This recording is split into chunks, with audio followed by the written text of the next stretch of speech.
Hello नमस्कार students, Radhe Radhe, सत श्री अकाल, सलाम वालेकुम। स्वागत है आप सभी का ऑफिसर्स मैथ्स में। मैं रितेश रोशन। जैसा कि आप सभी मित्रों को पता है कि वेक्टर चैप्टर कंप्लीट हो गया है। आज शुरू होने वाला है थ्री डायमेंशनल ज्योमेट्री, त्रिविमीय ज्यामिति, जिसे हम लोग हिंदी में कहते हैं, है ना, या त्रिआयामी ज्यामिति भी कहा जाता है। तो चलिए शुरू करेंगे। थ्री डायमेंशनल को स्टार्ट करने से पहले हमारे पास जो है दो क्वेश्चन है वेक्टर का, जो बहुत ही इंपॉर्टेंट है और एग्जाम में पूछा जाता है। तो थोड़ा हम लोग इन क्वेश्चन पर बात कर लें। शुरू करें, चलिए। ये क्वेश्चन एग्जाम में, बोर्ड में बहुत बार पूछा गया है, आपको ख्याल रखना चाहिए। इन ट्रायंगल एबीसी, किसी त्रिभुज एबीसी में A by sine A, B by sine B, C by sine C बराबर है, प्रूफ करना है। लेकिन किस मेथड से? वेक्टर मेथड से। आपको पता होना चाहिए, इसे ट्रायंगल का साइन रूल कहा जाता है, त्रिभुज का साइन नियम कहा जाता है। समझ रहे हैं? 11th का टॉपिक होता है ये। लेकिन आज हमें इस रूल को प्रूफ करना है वेक्टर मेथड से। तो कैसे होगा प्रूफ? चलिए मित्र, बोर्ड पर ध्यान दीजिएगा अच्छे से। शुरू करें, चलिए आइए। तो ये है हमारे पास एक ट्रायंगल। थोड़ा इस ट्रायंगल को और यहां से बना लेते हैं। चलिए, ये है एक ट्रायंगल।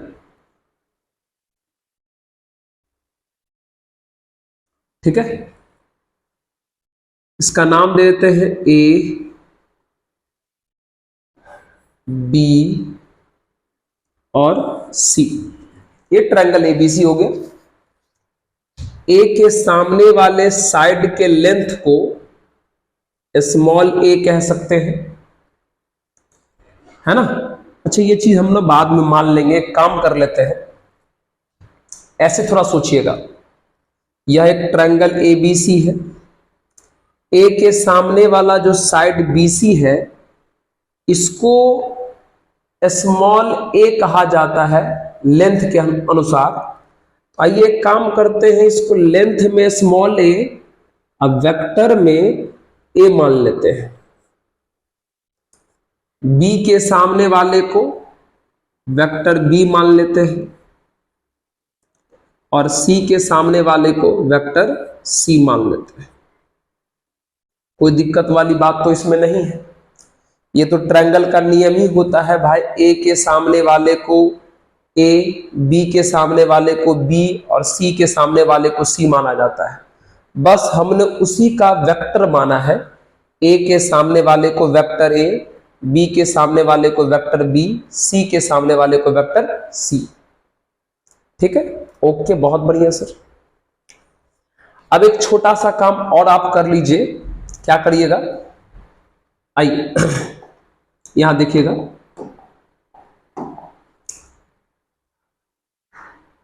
अच्छा, एक काम करते हैं। अगर हमसे कहा जाए, थोड़ा ध्यान से देखना, अगर आप इस ट्रायंगल को ठीक से अगर आप देखोगे तो इस ट्रायंगल में जो तीनों वेक्टर है वो एक डायरेक्शन में है। एक डायरेक्शन में मतलब A B, B C, C A, B, B C, C A. और हम आपको शुरू वेक्टर में ही बता दिए हैं कि अगर एक ही डायरेक्शन में सारा वेक्टर रहता है तो उन सभी वेक्टर का सम जो है वो 0 के इक्वल होता है। इसका मतलब सी प्लस ए प्लस बी बराबर 0 होगा, जिसको हम सीधा करके ए प्लस बी प्लस सी बराबर 0 भी बोल सकते हैं। मेरी बात को वापस सुनिए। ये हम आपको शुरू में ही बता दिए थे कि अगर किसी भी फिगर में सभी वेक्टर क्लॉकवाइज या एंटी क्लॉकवाइज दिखाई दे तो सभी वेक्टर का सम 0 के इक्वल होता है। वही बात यहां लागू हो रहा है। देख लीजिए, ए बी, बी सी, सी ए सब एक ही डायरेक्शन में है, तो जितना भी वेक्टर है सी प्लस ए प्लस बी बराबर कितना हो जाएगा, 0 हो जाएगा।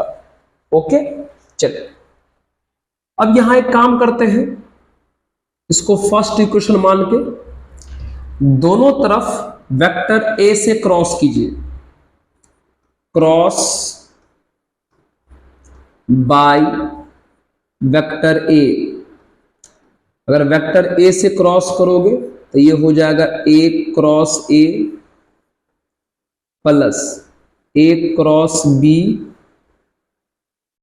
प्लस ए क्रॉस सी, और अगर इसमें ए से क्रॉस करोगे तो 0 ही हो जाएगा। सेम वेक्टर का क्रॉस 0 होता है, तो बचा कितना, ए क्रॉस बी बचा, बराबर इस ए क्रॉस सी को प्लस में उधर ले जाइए तो माइनस में ए क्रॉस सी हो जाएगा। ठीक है, तो देयरफॉर ए क्रॉस बी, इस ए क्रॉस सी को अगर हम सी क्रॉस ए लिखना चाहेंगे तो एक माइनस से मल्टीप्लाई करना पड़ेगा, माइनस पहले से भी है तो प्लस हो जाएगा, यानी ये आराम से सी क्रॉस ए लिखा जाएगा। चलिए कोई दिक्कत, एक काम करें, इसको इक्वेशन नंबर आप पी मान लीजिए, जो मन करे वो मान सकते हैं, हम इसको इक्वेशन पी मान लेते हैं। हो गया, यानी इसमें हम अभी क्रॉस किससे किए हैं, ए से, अब इसमें एक बार क्रॉस बी से कीजिए, क्रॉस बाय बी कीजिए। अगर इसमें बी से क्रॉस कीजिएगा तो क्या आएगा, B cross A plus B cross B plus B cross C, ठीक है, और इक्वल्स, इसमें बी से क्रॉस करोगे तो 0 ही हो जाएगा। ठीक है, दोनों तरफ बी से क्रॉस कर दिए थे। ठीक है, चलिए ये क्या हो गया, बी क्रॉस बी, ये तो सेम वेक्टर का क्रॉस है, 0 हो जाएगा। बगल में कौन है, बी क्रॉस सी, रहने दीजिए।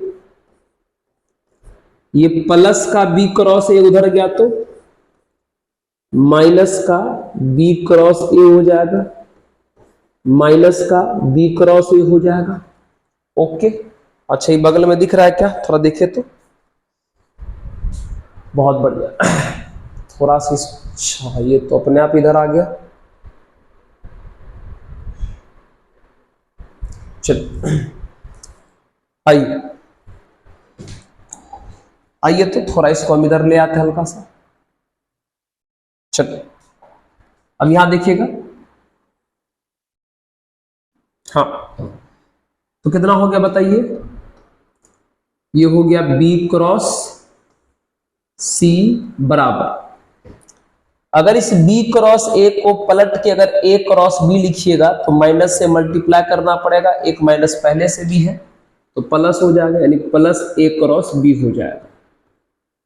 ठीक है, चलिए अब आप इसको आप मान लीजिए इक्वेशन नंबर q। ठीक है, तो इसमें a से क्रॉस हो चुका है, b से क्रॉस हो चुका है, एक बार c से क्रॉस कर दीजिए। चलिए cross by vector c, cross कीजिए तो c cross a, c cross a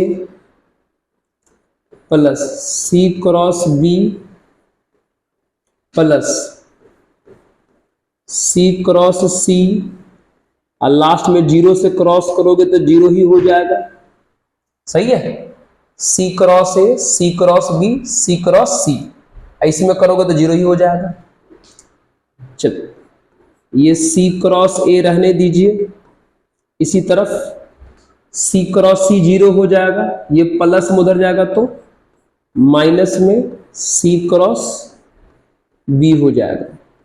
correct है, तो देयरफॉर c क्रॉस a बराबर, अगर ये c क्रॉस b को पलट के अगर b क्रॉस c लिखिएगा तो माइनस से करिएगा मल्टीप्लाई, तो ये प्लस b क्रॉस c हो जाएगा।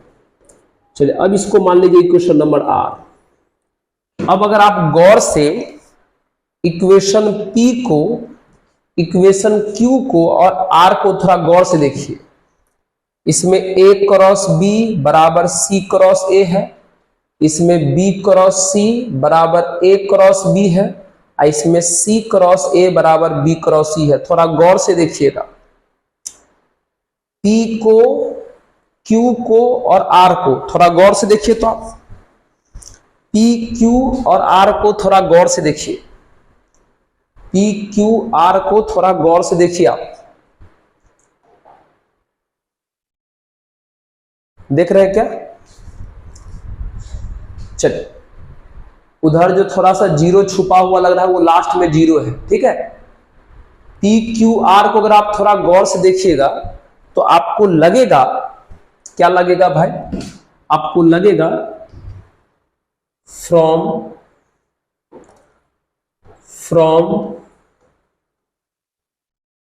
P Q R, आपको इन तीनों से देख के ये लग चुका होगा कि A क्रॉस B का वैल्यू बराबर है B क्रॉस C के, अब बराबर है C क्रॉस A के। तीनों आपस में बराबर है, तीनों आपस में बराबर है। अगर आप ठीक से देख पाए हैं तो भैया इस P को, यहां वाले P को, यहां वाले Q को और यहां वाले R को अगर आप ठीक से देख पाए हैं तो आपको पता चल गया होगा कि ये तीनों आपस में बराबर है। ओके सर, अब क्या कीजिए, सब में मॉड लगा दीजिए।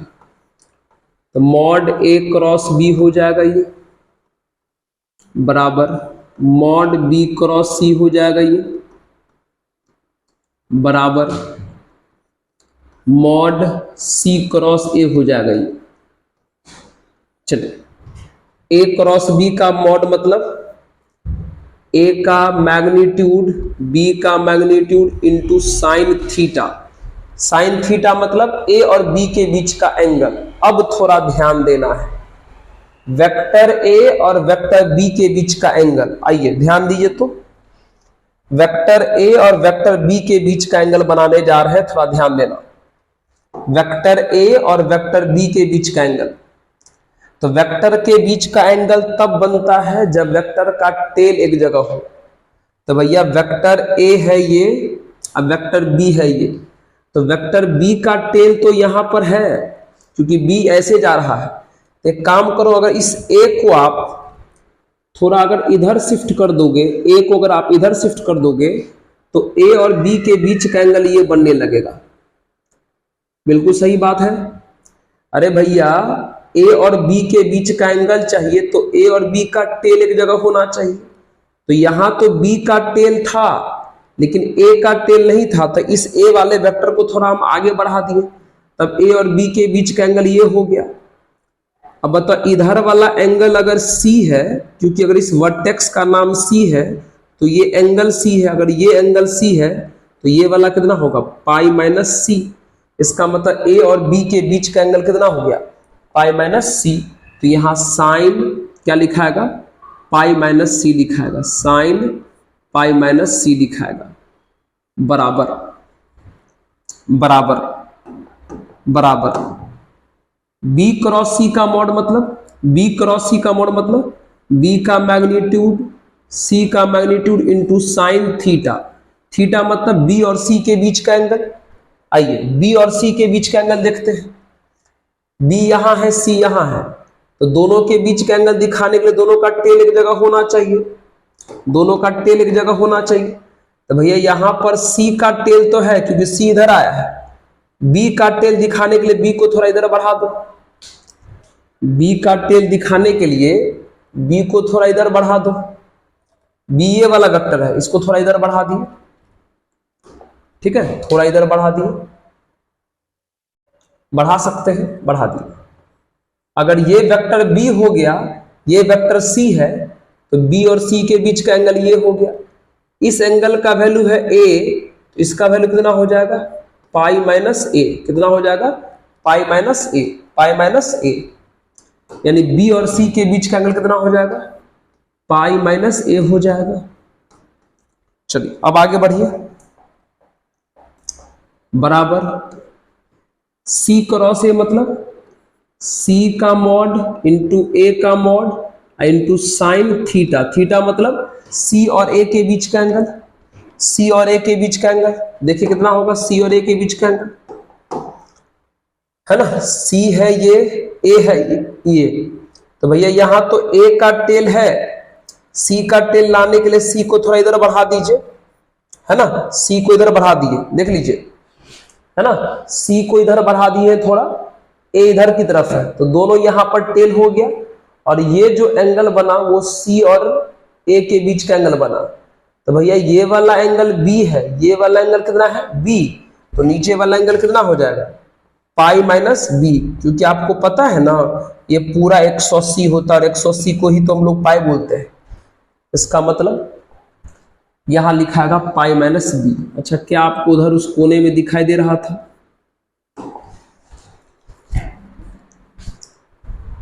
चलिए हाँ सर समझ में तो आ रहा था, बहुत बढ़िया, ठीक है सर। चलिए तब सारा एंगल आप समझ गए। अब काम कीजिए, आंसर आ गया। A B sine pi minus C, sine C होता है फॉर्मूला ट्रिगो का है, बी सी ये साइन ए हो जाएगा, सी ए साइन बी हो जाएगा।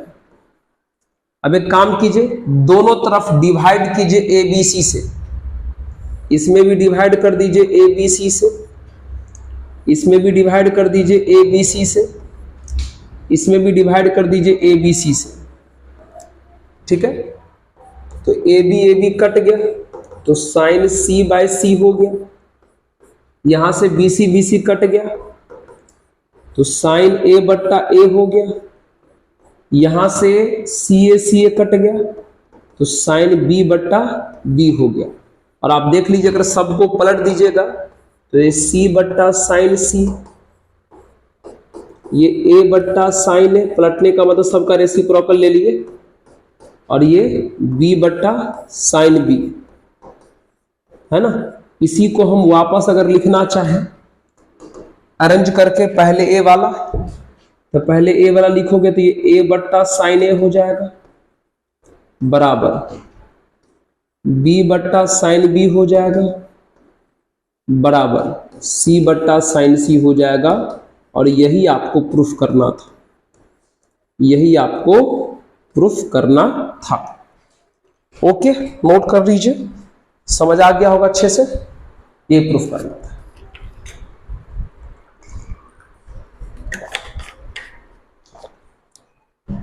चलिए एक क्वेश्चन और है, एक क्वेश्चन और है, बढ़िया क्वेश्चन है, इसलिए आप ध्यान रखिएगा, इस प्रकार क्वेश्चन बोर्ड में पूछा जाता है। एक क्वेश्चन ये है,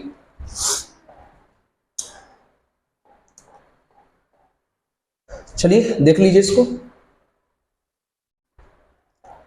क्या लिखा है, using vector method prove that the angle in a semi circle is a right angle.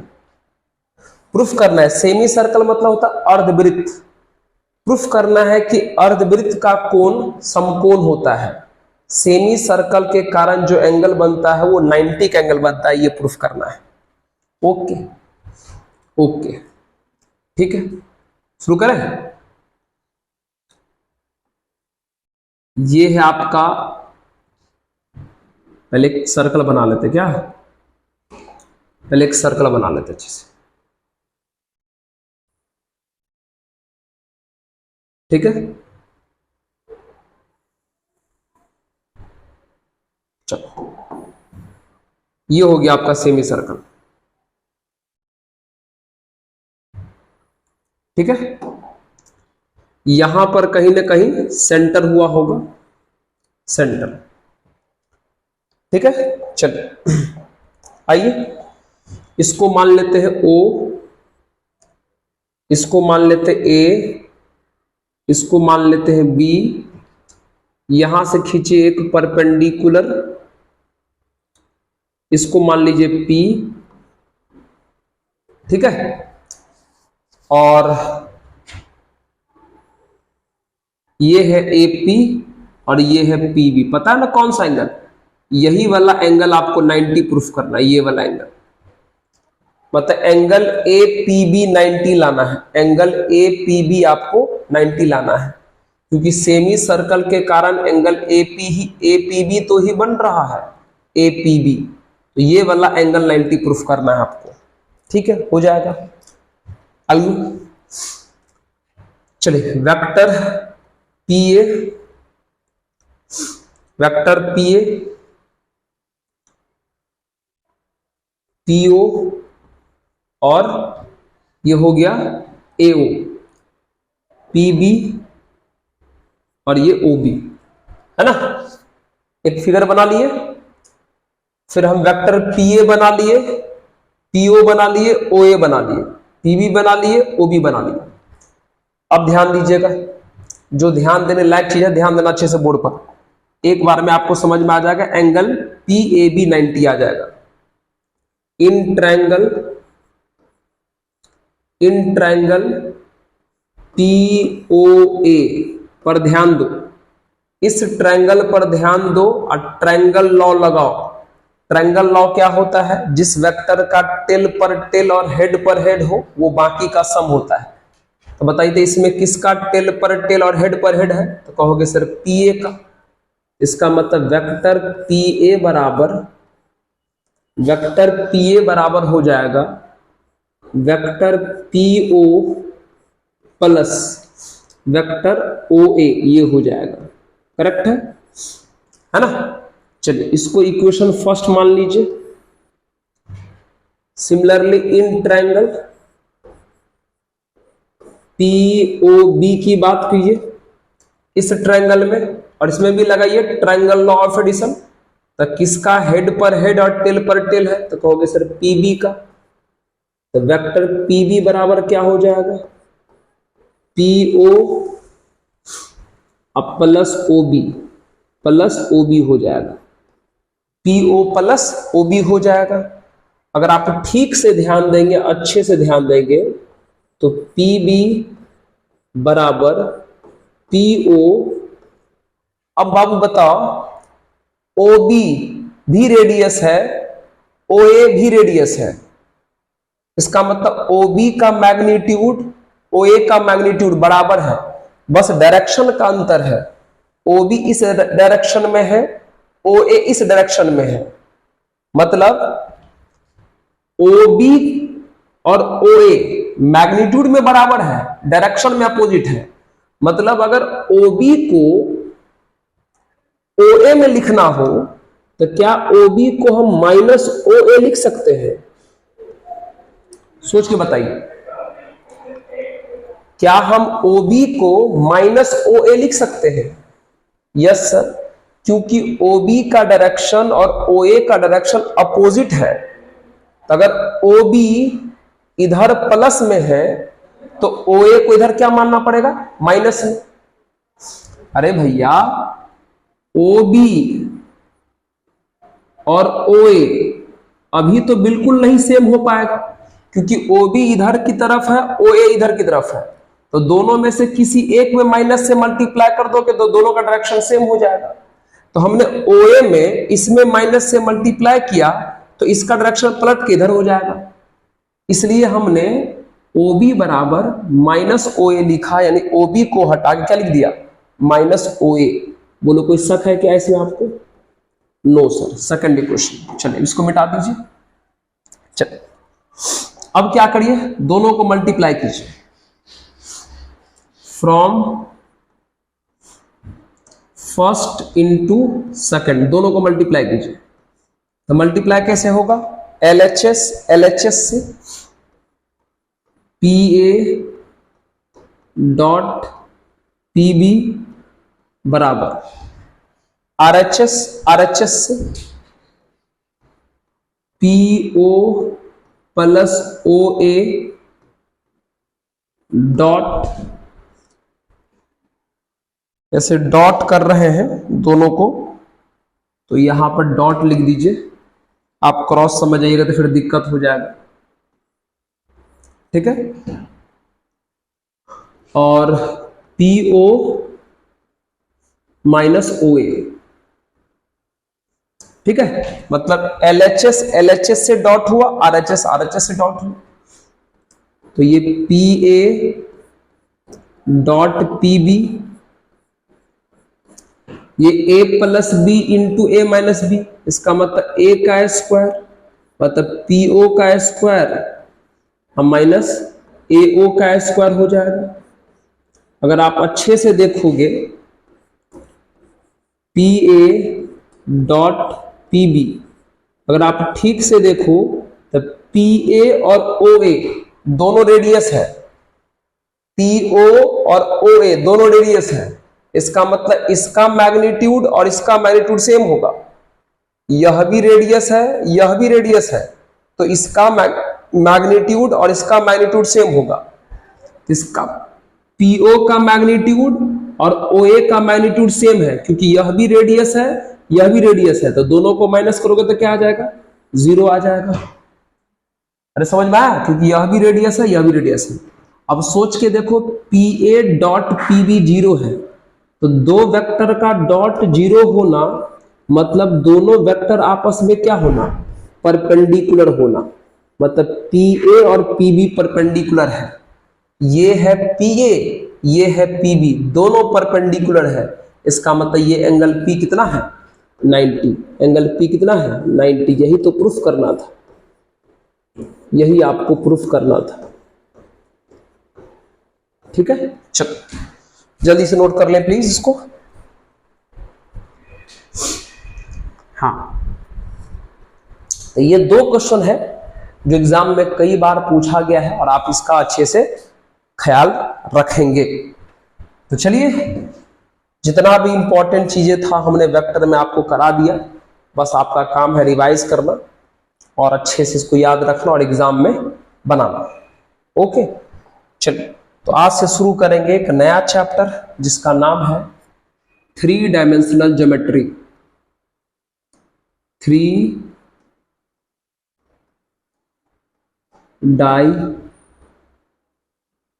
Dimensional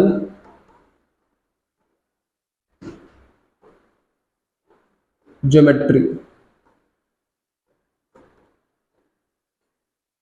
ठीक है,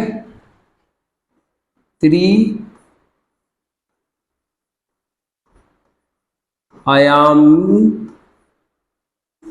आयामी ज्यामिति।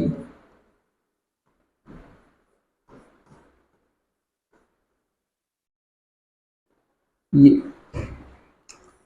3 डायमेंशनल ज्योमेट्री, इसको लोग शॉर्ट में 3D ज्योमेट्री भी बोल देता है। 3D ज्योमेट्री क्या बोल देता है इसको, शॉर्ट में 3D ज्योमेट्री भी बोल देता है। एक बहुत ही खूबसूरत और प्यारा सा चैप्टर है ये, बहुत ही आनंद आने वाला है इस चैप्टर के अंदर। तो आप हेडिंग लगाइए इसको 3D ज्योमेट्री क्या है ये समझाता हूं। आप 11th में 2D ज्योमेट्री पढ़े होंगे जिसको आप कोऑर्डिनेट ज्योमेट्री कहते हैं, तो वहां पर आप एक्स एक्सिस और वाई एक्सिस के बारे में विशेष पढ़े होंगे। यहां हम लोग 3D ज्योमेट्री पढ़ेंगे, मतलब यहां एक्स एक्सिस भी पढ़ेंगे, वाई एक्सिस भी पढ़ेंगे और जेड एक्सिस भी पढ़ेंगे।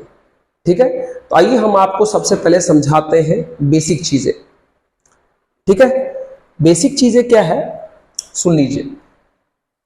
हम लोग अच्छा ये तो समझ गए कि इस चैप्टर में एक बार में कितने एक्सिस का चर्चा होगा भाई, 3 एक्सिस यानी 3 अक्ष का चर्चा होगा, एक्स का भी, वाई का भी, जेड का भी।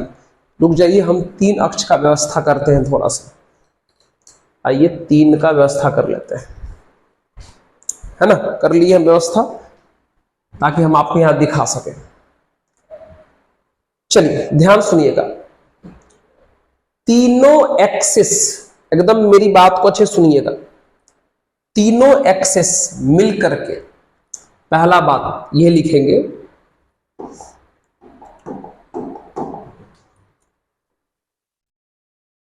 एक्स एक्सिस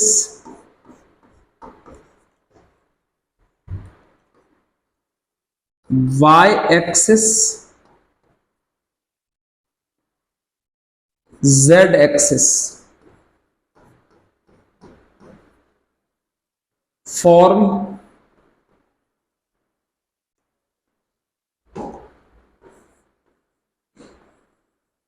together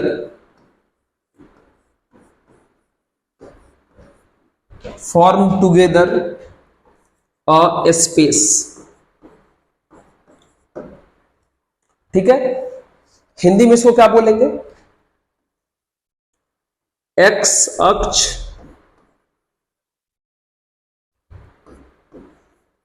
वाई अक्ष, जेड अक्ष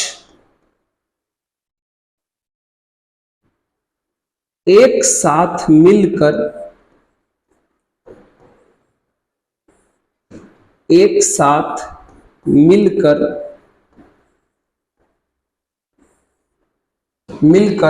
स्पेस बनाता है। स्पेस मतलब जहां पर, जैसे ये जो है ना, ये जगह, ये स्पेस है। जैसे यहां पर आप तीनों चीज सोच सकते हैं। लेफ्ट मतलब एक्स एक्सिस के बारे में भी सोच सकते हैं, वाई एक्सिस के बारे में भी सोच सकते हैं, जेड एक्सिस के बारे में भी सोच सकते हैं। वो स्पेस है। ठीक है, स्पेस क्लियर है? तो आप इसे हिंदी में स्पेस को क्या लिख सकते हैं ताकि आपको अच्छे समझ में आ जाए, है ना? एक्स अक्ष, वाई अक्ष और जेड अक्ष एक साथ मिलकर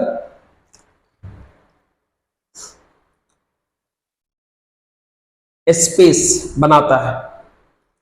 स्पेस का मतलब वही है जो, जैसे ये हवा वाला जगह है ना, इसको हिंदी में हम क्या बोलना चाहेंगे ताकि आपको अच्छे समझ में आ जाए।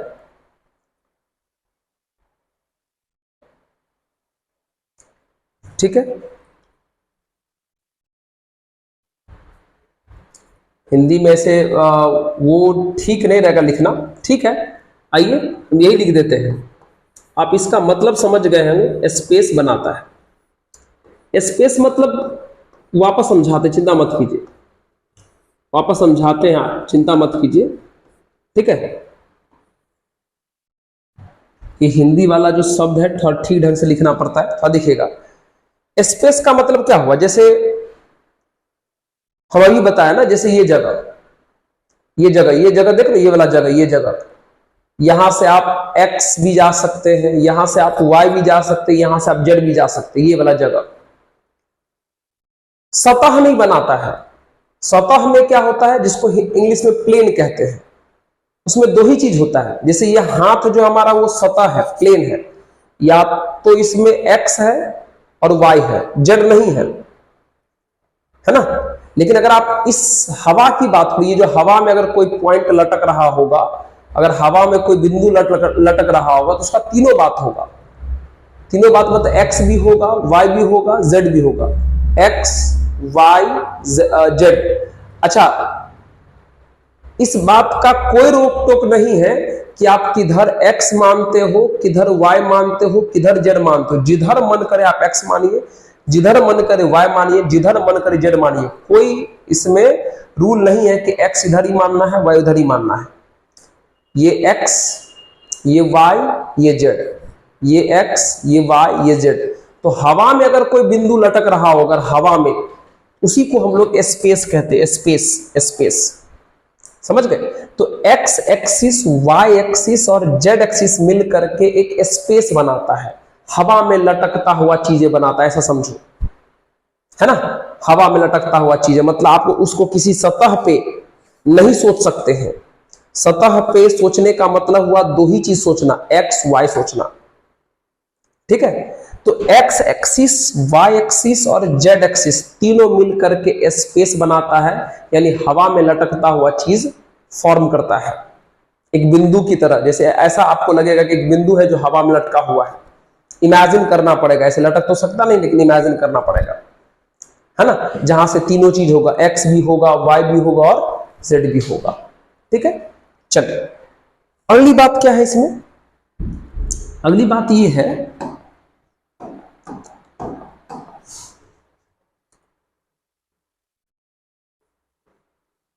x axis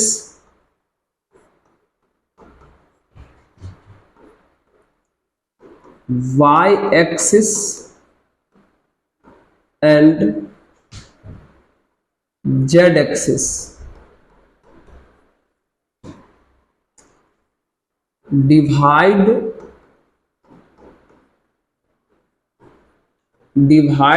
a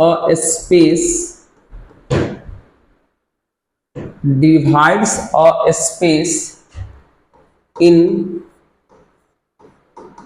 8 parts called octants,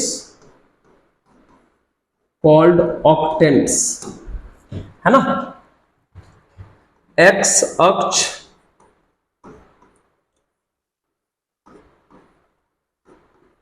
y अक्ष z अक्ष स्पेस को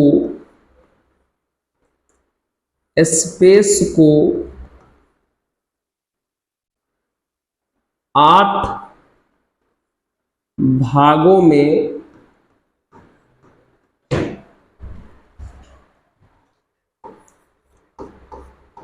बांट देता है, जिसे हम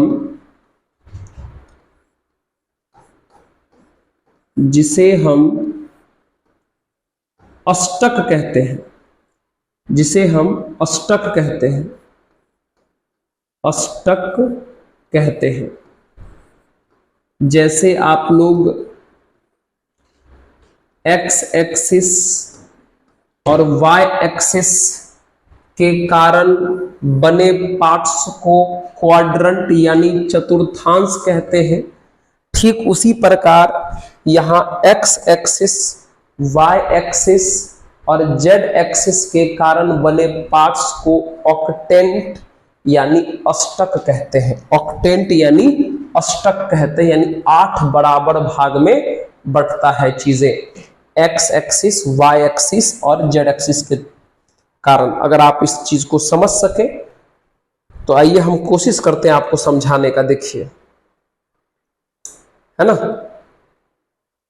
चलिए ये देख लीजिए, अगर आप हमारी बातों को समझ पा रहे होंगे, ठीक ढंग से देख पा रहे होंगे, तो ये 8 भाग हम आपको करके आपको दिखा देते हैं। ये देख लो, ठीक है। हमारे पास 3 कलर का समझो पेन है, ब्लू, पिंक और ब्लैक, है ना। ठीक से देखिएगा, तीनों का मुंह, एक काम करिए, इसको हम लोग मान लेते हैं हेड और इस वाले पार्ट को हम लोग मान लेते हैं टेल। ये हेड है, ये निप वाला पार्ट जिधर से लिखते हैं वो हेड मान लेते हैं और ये इसको हम लोग टेल मान लेते हैं सबके लिए। आइए सुनिएगा, आप गौर से देखिएगा, है ना। ठीक से देख रहे हैं क्या? आइए देखिए, एक सेकंड।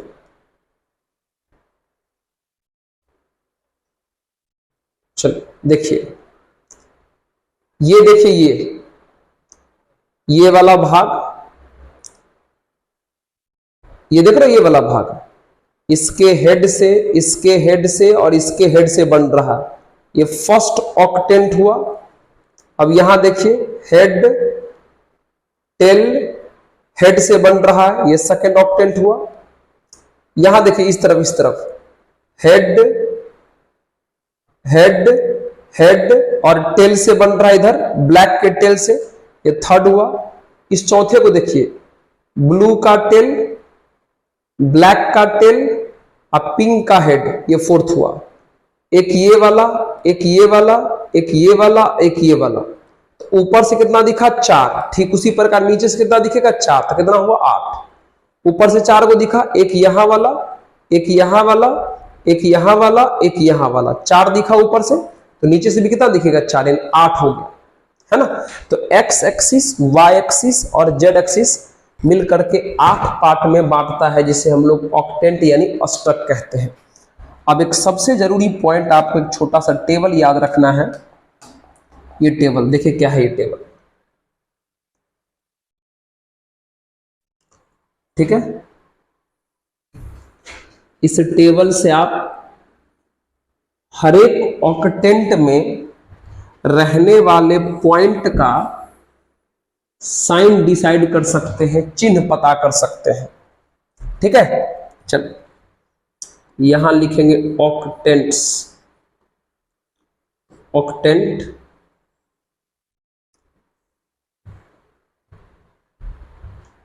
ठीक है।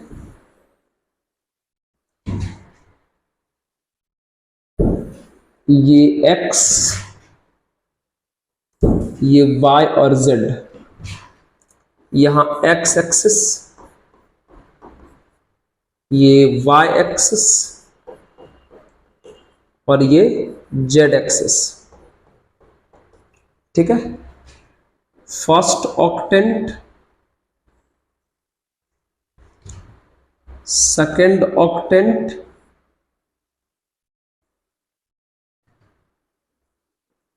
Third octant, fourth octant, fifth octant, sixth octant,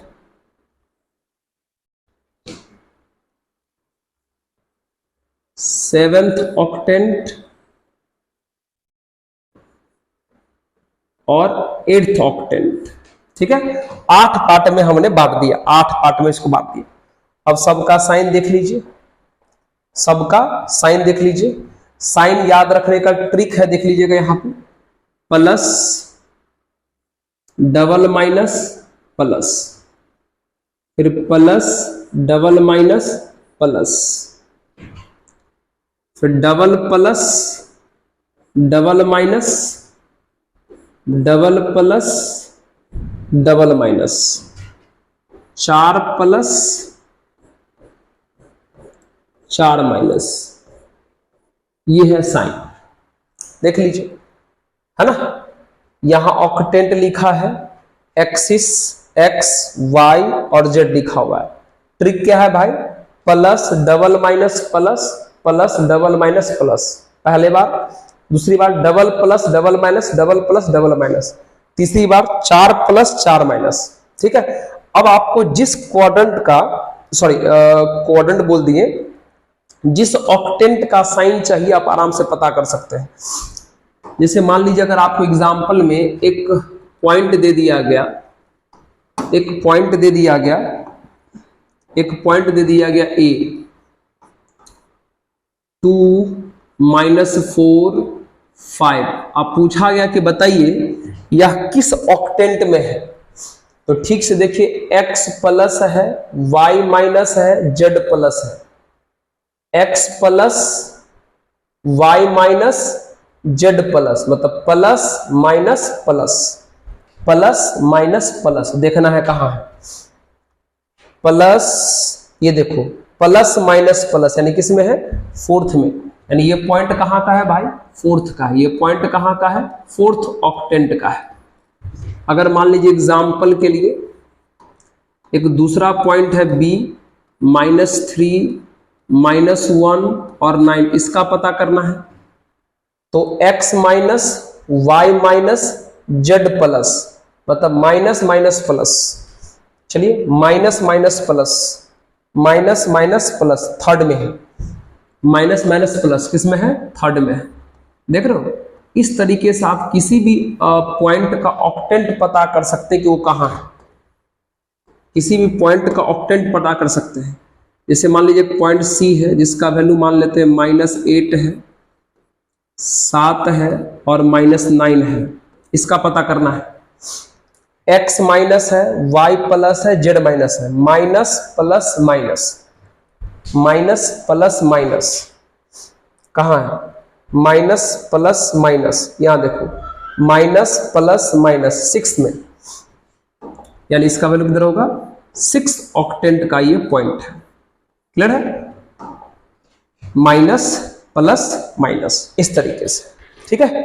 तो आपने अभी समझा कि किस ऑक्टेंट में किसका साइन कैसा होता है, ये क्लियर किया है ना। चलिए नोट कर लीजिए इसको। अब जो हम इसको आगे पढ़ेंगे तो क्या क्या है सुनिएगा अच्छे से, एकदम बेसिक बातें हम लोग यहां पर चर्चा कर रहे हैं।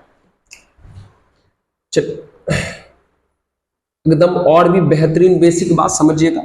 एक टेबल बना रहे हैं यहां पर, टेबल में यहां रहेगा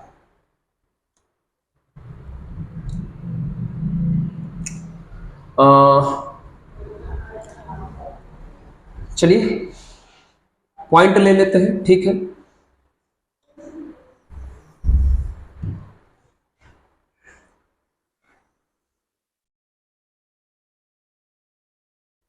ठीक है, ध्यान दीजिएगा।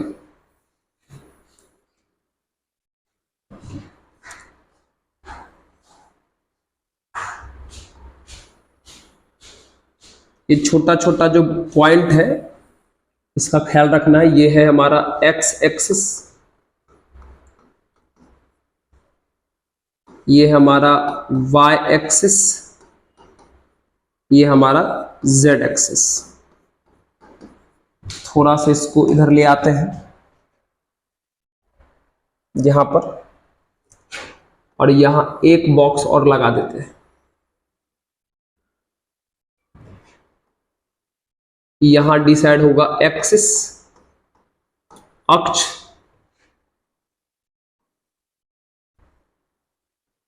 यहां डिसाइड होगा पॉइंट यानी बिंदु, और यहां डिसाइड होगा इक्वेशन।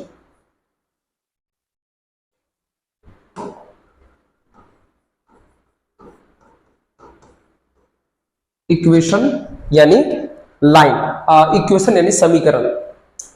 ठीक है, यहां एक्सिस है, एक्सिस पर पॉइंट कैसे लिया जाता है, उसका इक्वेशन क्या होता है वो।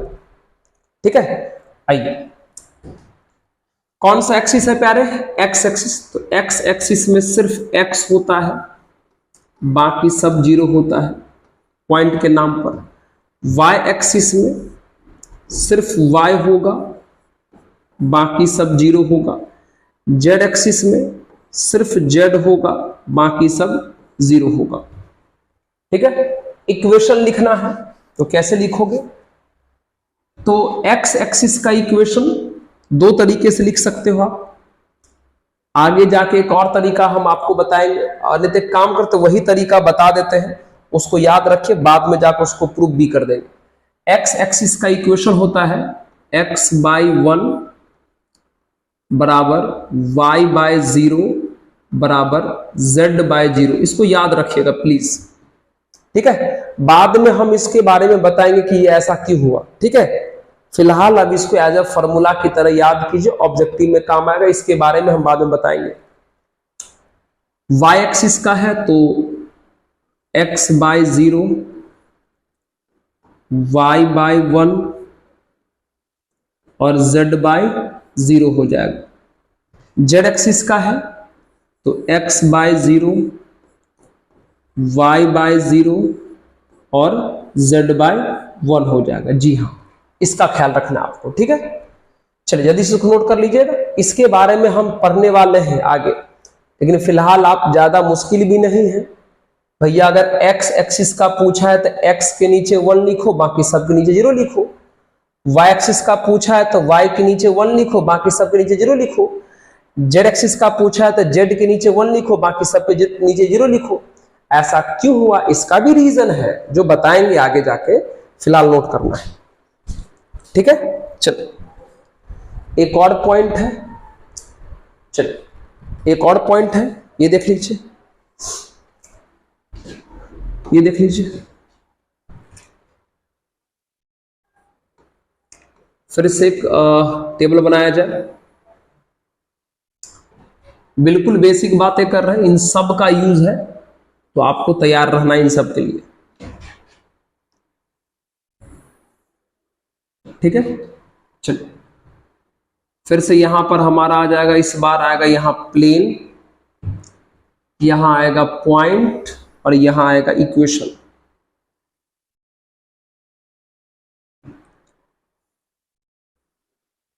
चलो ओके। प्लेन यानी सतह तीन प्रकार का होगा, एक्स वाई प्लेन होगा,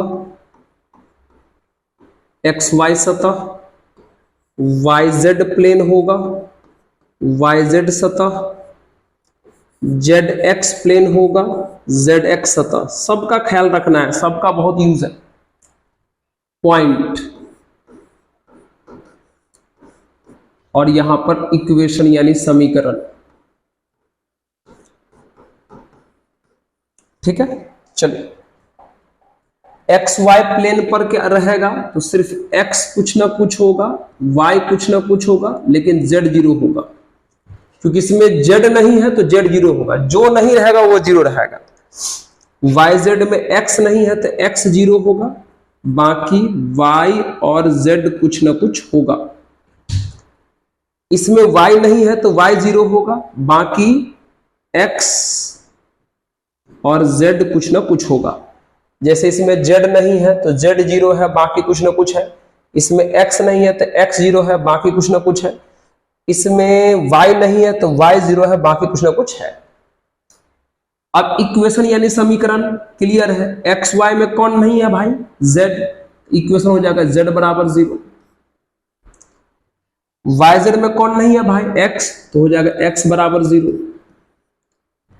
जेड एक्स में कौन नहीं है भाई, वाई, तो हो जाएगा वाई बराबर जीरो। कितना आसान है, ठीक है। नोट कर लिए, ओके। आइए तुरंत हम लोग इसकी बात कर लेते हैं। इसका नाम है सेक्शन फार्मूला। सेक्शन फार्मूला से पहले हम डिस्टेंस फार्मूला की बातें कर लेंगे। डिस्टेंस फार्मूला,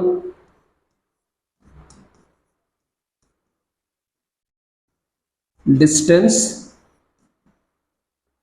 फॉर्मूला हिंदी में जानते हो क्या बोलते हैं इसे, दूरी सूत्र कहते हैं। दूरी सूत्र कहते हैं। मान लीजिए एक पॉइंट ए है जिसका इस बार कोऑर्डिनेट x1 y1 z1 है। एक पॉइंट बी है जिसका कोऑर्डिनेट x2 y2 z2 है। और तब कहा गया कि बीच का ये डिस्टेंस निकालो। इस बार तीनों दे दिया है ना, x y z तीनों दे दिया है। अब तब पूछा डिस्टेंस। बिल्कुल मत घबराइए। तो a से लेकर के b तक के डिस्टेंस का फॉर्मूला वही होगा, root under x1 minus x2 का whole square, x1 minus x2 का whole square plus y1 minus y2 का whole square plus z1 minus z2 का होल स्क्वायर, यही होगा। आप दूसरे तरफ से भी बोल सकते हैं, x2 माइनस x1 का whole square plus y2 minus y1 का whole square plus z2 minus z1 का होल स्क्वायर, वो भी आप बोल सकते हैं। समझ गए, वही डिस्टेंस फार्मूला है, बस एक और बढ़ गया है। नोट कर लिया जाए, ये आपका डिस्टेंस फार्मूला हुआ। चलिए, उसके बाद हमारा आता है सेक्शन फार्मूला, विभाजन सूत्र जिसे हिंदी में कहते हैं सेक्शन फार्मूला, विभाजन सूत्र। चलिए, पहला आएगा इंटरनल डिवीजन। इंटरनल डिवीजन, अंतः विभाजन, अंतः विभाजन।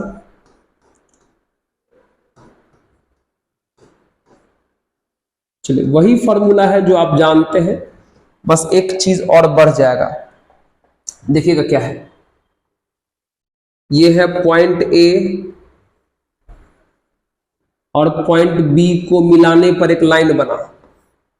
ये पॉइंट दिया है x1 y1 z1, ये पॉइंट दिया है x2 y2 z2। इस लाइन ए बी को अंदर से एक तीसरा पॉइंट R डिवाइड कर दिया। किस रेशियो में भैया, m रेशियो n, यानी m अनुपात n में। तब कहा गया ये r निकालो, हम इसको मान लेते x y z। ये दे दिया है, ये दे दिया है, रेशियो भी दे दिया है, तो कहा ये निकालो। तो ठीक है, सिंपल है, जैसे करते थे। x निकालना है, x निकालना है तो केवल x के बारे में सोचो और रेशियो का बाय क्रॉस करो। इधर वाले रेशियो से इसमें, इधर वाले रेशियो से इसमें, खत्म कहानी। केवल x में करो क्योंकि अभी x निकालना है। तो mx2